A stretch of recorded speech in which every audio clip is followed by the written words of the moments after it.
مشاهدينا الكرام، أهلا ومرحبا بكم من العاصمة اليمنية صنعاء. أرحب بكم في هذه المقابلة الخاصة مع الرئيس اليمني السابق علي عبد الله صالح رئيس المؤتمر الشعبي العام.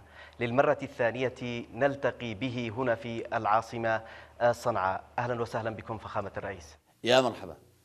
اليوم هناك الكثير من المتغيرات على الساحة اليمنية، هناك الكثير من المتغيرات. نعم، هناك متغيرات جمة على كل الأصابع، لكن خليني في البداية أشكرك وأشكر قناة الميادين وأشكر إيران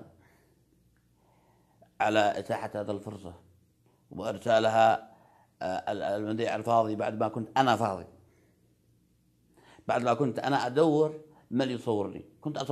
كنت ناوي أعمل سيلفي وأعمل خطاب سيلفي، لكن أنقذتني في الفترة الأخيرة وأرسلت هذا المصور.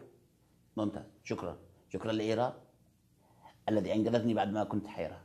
بالنسبة للمتغيرات، هناك متغيرات جمة وكثيرة. نشوف متغيرات في اللبس، متغيرات في اللوك، في اللحية، متغيرات حتى في المكان. أنا غيرت مكاني من مكان إلى مكان، ولذلك تستغربوا عندما تتغير القشرة. خلاص انتهى عهد الصابونات، انتهى عهد المكياج واللغاج خلاص. في الآن في حاجات كثيرة. الله روى. عبد الجندي التالي الكوت، نبيل الصوفي التالي هذا الكرفتة وهذا الشميز الذي مشوا عليه. أتمنى له التوفيق وأحييه من هذا المنبر. هذه من التغيرات. اللحية قد يستغرب الكثير لماذا ربيتها. ظروف أمنية، أتنقل في النضال بدون ما أحد يركز. أيضا الحلاقين الآن صعب أنك تأمن على أقربائك، تأمن عليك بالآلة الحادة يذبحك. أعوذ بالله. أنتم شخصيا هل تشعرون بالخطر؟ لا يوجد أي خطر على الإطلاق. خطر ماذا؟ في أماكن بنتنقل من بدروم إلى بدروم، مفهوم؟ في ناس بيقدموا ويضحوا ويتورثهم، والله أني أستغرب. لا معاشات سواء ولا الناس المستفيدين قد فلتوني وراحوا لهم، أما هؤلاء أنا أستغرب أنهم يودوا نفوسهم وأولادهم من أجل علي عبد الله صالح. رغم أني أقول لهم إذا قعدت لي حصانة ما عاد تديرش أدخلكم كلكم على فلتكم الحصان والحصان اللي. فلذلك لا خوف ولا أنا خايف مهما تقدمت دول التحالف. اليوم القوات التحالف على مشارف صنعاء، ماذا لديكم أنتم لمواجهتها؟ أنتم الهدف من هذا التقدم، علي عبد الله صالح على رأس المستهدفين. ماذا إذا وصلوا إلى صنعاء؟ أهلا وسهلا بهم، يتفضلوا يا مرحبا، سنفتح لهم المعسكرات ويتفضلوا. الإماراتيين أما السعوديين غير مرحب بهم. ماذا قدمت السعودية؟ 3 مليون مغترب عندهم. هل فيهم واحد من أولادي؟ ما في. شوف الإمارات فيهم واحد البكر، ولذلك أنا رب إبلي وللكعبة رب يحميها وإبلي في الإمارات. شوف هذاك الجبل الذي بيتقنبع. متلبس. قبل أسابيع كان هناك صاروخ توشكا أطلق على التجمع للقوات الإماراتية وأحدث كثير من الدمار، وأيضا أسفر عنه سقوط عدد كبير من القتلى. لا هذا حاجة مغلوطة والإعلام أدج لها.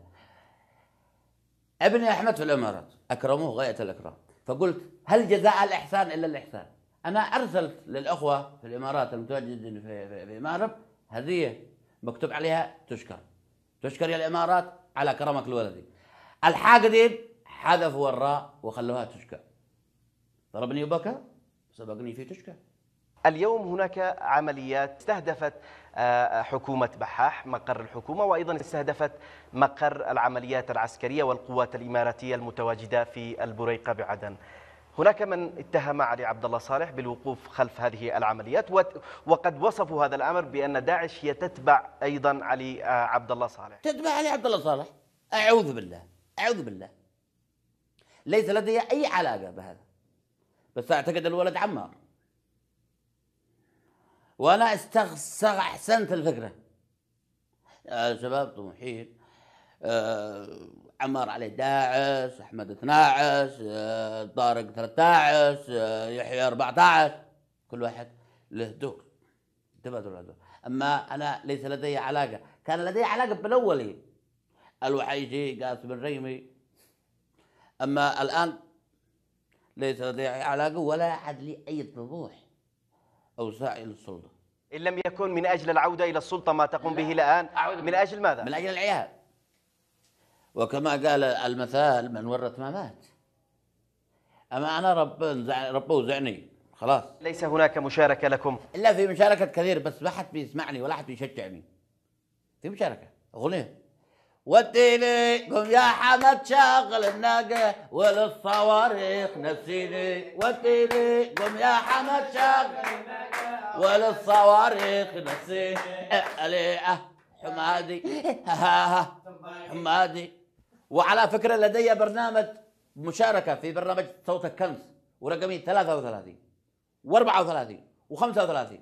كلكم تصوتوا على عسكبسس رايب، وبالذات المؤتمر الذي أنا يد واحدة من 2011. منذ العام 2011 هناك الكثير من القيادات انشقت عنكم. لا يصوتوش، الذين انشقوا الله غني عنهم.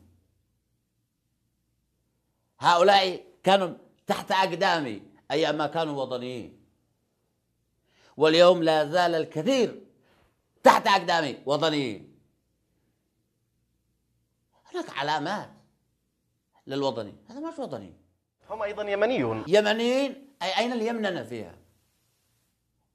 كما قال الشاعر فريز بيش: الوطن هنية،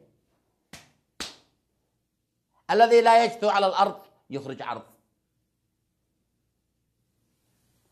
وطنية من الوضية. أين الوضية؟ لم يوضوا، ولذلك رحلوا. كل الذي خرجوا غير وطنيين، من ضمنهم هذه. وعلى فكرة هذه هو تربية الأخوان المسلمين. كلاما مهما وخطيرا بشأن هادي، قلتم بأنه تربية الإخوان المسلمين، وهذه معلومة جديدة. عام من الإخوان المسلمين، ولذلك من أخرج هادي من صنعاء؟ المعذورات حق الإخوان. هادي ملتحي، ولكن كما يقول المثل: ماء من تحت تبن، وهذا لحية من تحت جلد. كل هؤلاء بالمناسبة اشترت السعودية بأموالها. هذه على الإخوان، على منظمات المجتمع المدني، في منظمات دولية اشتروها من السعودية. للسعودية قدرة على شراء الجميع، اليمنيين والعرب والأجانب كلهم اشتروها من السعودية. ما فيش ولا حد إلا أنا لم اشتري، وأعوذ بالله مني أنا من كلمة أنا. حتى على 60 المليار من الكد. إنك كادح في هذه الحياة. أنا كديت، تعبت، شقيت. ما الذي فعلته أنت بالسعودية؟ لم أكن قد أفعل بهم شيء. العلاج ما حاسبناهمش، قالوا هما رمموني. وعلى فكرة على الترميم عليهم، اللي خرجت والخروج من السلطة الترميم عليهم، ترميم، رانج، تشطيبات عليهم. أما أنا حتى قطع الغيار معي بلدي من يحيى الراعي. ما ينفعك ولا يحك ظفرك إلا ظهرك. شكرا جزيلا فخامة الرئيس. شكرا جزيلا لك يا من أعدت لي شعور الفخامة. الله رعاها من الأيام. أتمنى أن تزورني مرة أخرى في بدروم آخر.